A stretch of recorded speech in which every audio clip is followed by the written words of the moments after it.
Hello friends, welcome back to my YouTube channel. तो ये आधुनिक इतिहास में चैप्टर नंबर 13 है, ब्रिटिश अधिनियम और नीतियाँ। तो पहला क्वेश्चन है, जिला कलेक्टर का कार्यालय कब बनाया गया था? तो जिला कलेक्टर का कार्यालय 1772 में बनाया गया था।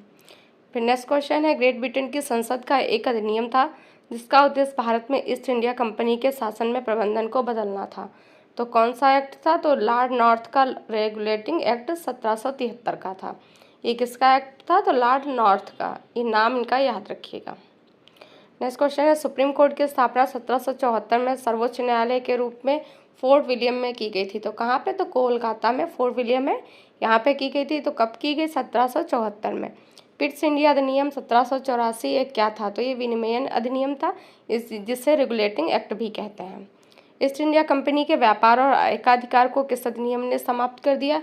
तो ईस्ट इंडिया कंपनी का जो व्यापार एकाधिकार था, इसको 1813 का चार्टर अधिनियम आया था, उसने इसको समाप्त कर दिया था। मद्रास प्रेसिडेंसी, जो कि भारतीय स्वतंत्रता तक मौजूद थी, का निर्माण किसने किया? तो मद्रास प्रेसिडेंसी का निर्माण किया था थॉमस मुनरो ने।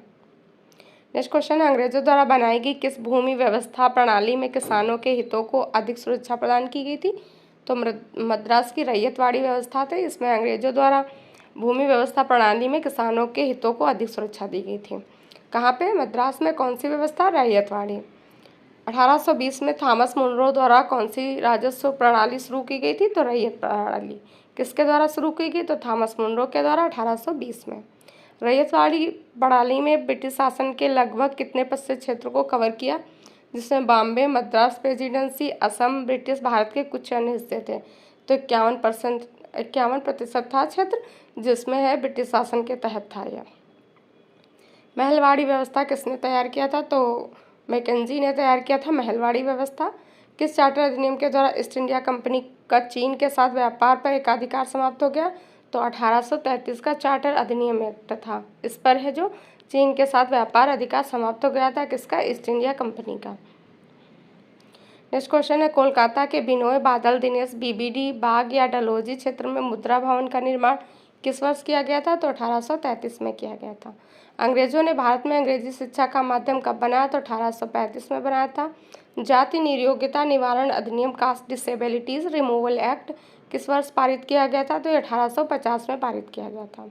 भारत में पहली टेलीग्राफ लाइन कब शुरू हुई? तो पहली टेलीग्राफ लाइन है जो 1851 में स्टार्ट हुई थी। कलकत्ता और आगरा के बीच पहली टेलीग्राफ लाइन कब खोली गई? तो 1853 में।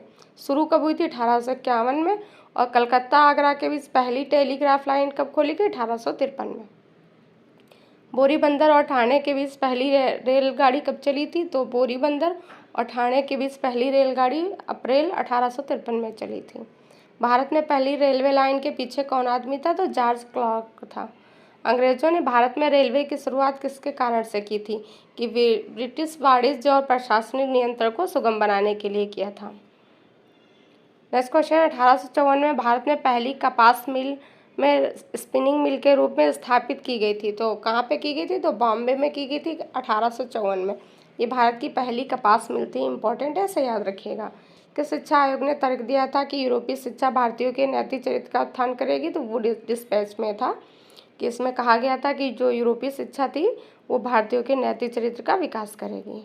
1854 में भारत में ब्रिटिश सरकार द्वारा भेजा गया वुड स्पेस किस क्षेत्र से संबंधित था? तो भारतीय शिक्षा से संबंधित था। भारत में कब ये आया? तो 1854 में। डेट भी याद रखिएगा। कलकत्ता विश्वविद्यालय किस शैक्षिक रिपोर्ट के माध्यम से अस्तित्व में आया था?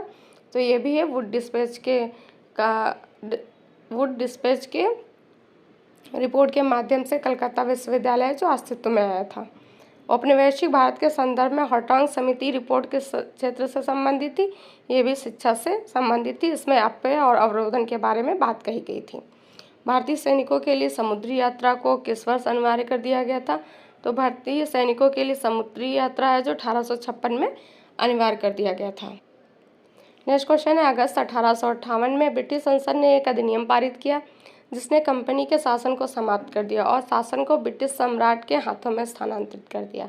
इसे क्या कहा गया था? तो इसे भारत सरकार अधिनियम कहा गया। कौन सा सन का? तो 1858 का। तो भारत सरकार अधिनियम 1858 था। इसके तहत है ब्रिटिश संसद ने एक अधिनियम पारित किया था जिसमें कंपनी के शासन को तो पूरा समाप्त कर दिया गया था और ब्रिटिश सम्राट के हाथों में स्थानांतरित कर दिया गया था शासन। पहले किसके हाथों में था? ईस्ट इंडिया कंपनी के। कलकत्ता, बॉम्बे, मद्रास में उच्च न्यायालयों की स्थापना कब की गई थी? तो 1861 में की गई थी। रॉयल टाइगर एक्ट 1876 के पारित होने के दौरान ब्रिटिश प्रधानमंत्री कौन था? तो रॉयल टाइटल एक्ट, टाइगर मैंने बोल दिया, सॉरी। तो रॉयल टाइटल एक्ट 1876 जब पारित हुआ तो ब्रिटिश के प्रधानमंत्री बेंजामिन डिसरायली थे। अंग्रेजों द्वारा सरकार की आलोचना करने वालों को चुप कराने के लिए कौन सा अधिनियम पारित किया गया था? तो वर्नाक्युलर प्रेस अधिनियम जारी करा गया था। कब किया गया था? 1878 में। किस लिए? क्योंकि अंग्रेजों की कोई भी आलोचना ना कर पाए। कौन सा विधेयक धन विधेयक द्वारा भारतीय न्यायाधीशों द्वारा यूरोपीय व्यक्तियों के मुकदमों की सुनवाई करने का अधिकार प्रदान किया और देश में ब्रिटिश और भारतीय न्यायाधीशों के बीच समानता की मांग की? तो ये था एल्बर्ट बिल। नेक्स्ट क्वेश्चन है, एचिसन आयोग 1886 को किसमें सुधारों के लिए सिफारिश करने के लिए नियुक्त किया गया था? तो एचिसन आयोग 1886 में भारतीय सिविल सेवा में सुधारों के लिए गठित किया गया था। मार्ले मिंटो सुधारों द्वारा किस समुदाय के लिए सीटें आरक्षित की गई? तो जो मार्ले मिंटो सुधार था इसके द्वारा है जो मुसलमानों के लिए सीटें आरक्षित की गई थी। भारत में पहली बार सांप्रदायिक निर्वाचन मंडल की शुरुआत कब हुई थी? तो 1909 में हुई थी। मार्ले मिंटो सुधार किस वर्ष पारित हुआ? तो ये 1909 में पारित हुआ था। अंग्रेजों द्वारा बंगाल विभाजन को कब रद्द कर दिया गया? तो 1911 में रद्द कर दिया गया था। किंग जॉर्ज पंचम ने भारत का ताज किस वर्ष ग्रहण किया? 1911 में किया था। स्वतंत्रता से पूर्व भारत में अंग्रेजों ने भारत की राजधानी कलकत्ता से दिल्ली में स्थानांतरित कब की थी? तो 1911 में की थी। रॉलेट एक्ट की प्रतिक्रिया के रूप में राष्ट्रीय अपमान दिवस के रूप में आयोजित किया जाता है। तो 6 अप्रैल 1999 को राष्ट्रीय अपमान दिवस के रूप में आयोजित किया जाता है।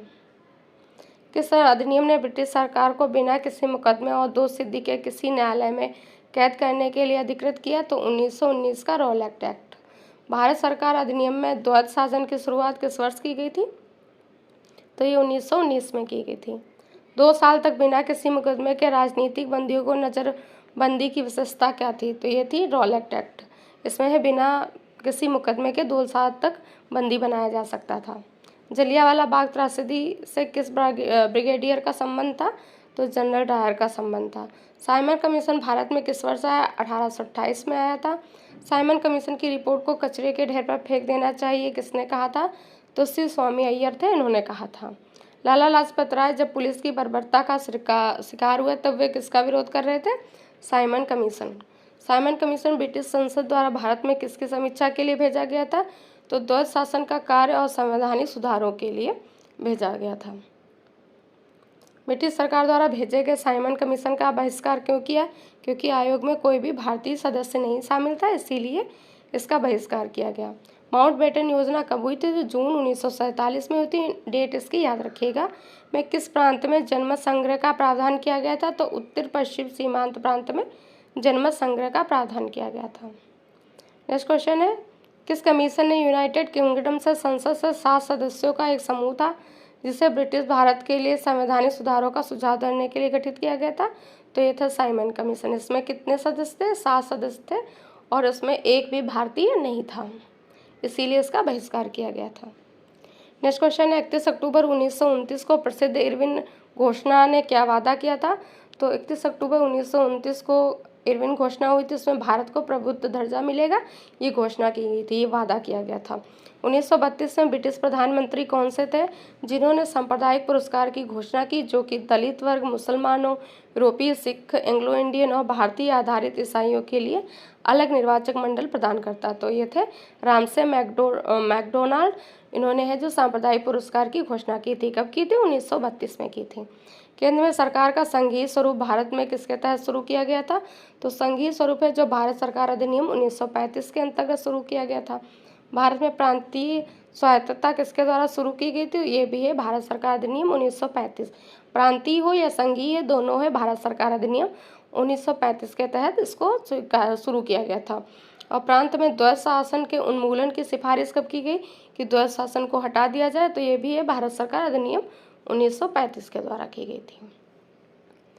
नेक्स्ट क्वेश्चन है, भारत का संविधान 26 जनवरी 1950 को लागू हुआ था, इसने किस अधिनियम को प्रतिस्थापित किया था? तो इसने है जो भारत सरकार अधिनियम 1935 को प्रतिस्थापित कर दिया था। भारतीय राजनीतिक समूहों का सहयोग प्राप्त करने के लिए सर रिचर्ड स्टेफोर्ड क्रिप्स को किस भारत भेजा गया था? तो जो रिचर्ड स्टेफोर्ड क्रिप्स था ये 1942 में आया था भारत, और इन्हीं के नाम पे है जो क्रिप्स मिशन भी पड़ा था। महात्मा गांधी की एक टिप्पणी थी, एक दिवालिया बैंक का पोस्ट डेटेड चेक किसके प्रस्ताव के बारे में था? तो क्रिप्स मिशन। तो क्रिप्स मिशन को गांधी जी ने क्या कहा? एक दिवालिया बैंक का पोस्ट डेटेड चेक। 1946 के कैबिनेट मिशन का नेतृत्व किसके द्वारा किया गया था? तो ये कैबिनेट मिशन है 1946 का, और पैंथिक लॉरेंस ने इसका नेतृत्व किया था। कैबिनेट मिशन किस वर्ष भारत आया? तो 1946 में भारत आया था। कैबिनेट मिशन योजना 1946 के मंत्री कौन थे? तो इसमें है जो मंत्री पैंथिक लॉरेंस, स्टेफोर्ड क्रिप्स, एवी अलेक्जेंडर, ये 3 लोग हैं जो मंत्री थे। पैंथिक लॉरेंस, स्टेफोर्ड क्रिप्स इन्हीं के नाम पे क्रिप्स मिशन पड़ा था, और फिर एवी अलेक्जेंडर। जब भारत को स्वतंत्रता मिली तो इंग्लैंड के प्रधानमंत्री क्लीमेंट एटली थे। भारत को किस अधिनियम द्वारा भारत और पाकिस्तान में विभाजित किया गया? तो भारतीय स्वतंत्रता अधिनियम के द्वारा विभाजित किया गया था। औपनिवेशिक शासकों ने उपनिवेशों में लोगों को शिक्षित करने में क्या दिक्कत महसूस हुई? बहुत अधिक शिक्षा विद्रोह का कारण बन सकती है, इसीलिए उनको ये दिक्कत लगती थी। अपने शासन के दौरान अंग्रेज़ों ने मद्रास में किसानों को क्या उगाने के लिए राजी किया था? तो अंग्रेज़ों ने है जो मद्रास में किसानों को चावल उगाने के लिए राजी किया था। ब्रिटिश शासन के दौरान भारत के राज्य सचिव का क्या मतलब था? तो राज्य सचिव का मतलब होता था एक ब्रिटिश मंत्री को भारत सरकार पर पूर्ण नियंत्रण दिया गया था। औपनिवेशिक काल के दौरान ब्रिटिश पूंजी का मुख्य रूप से निवेश किसमें किया गया था? तो कृषि में किया गया था। नेक्स्ट है, भारत में ब्रिटिश राजस्व व्यवस्था से सर्वाधिक लाभ किसे हुआ है? तो जमींदारों को लाभ हुआ है। तो ये थी आज की क्लास। अगर पसंद आए तो लाइक ज़रूर करिएगा। वीडियो को देखने के लिए थैंक यू सो मच।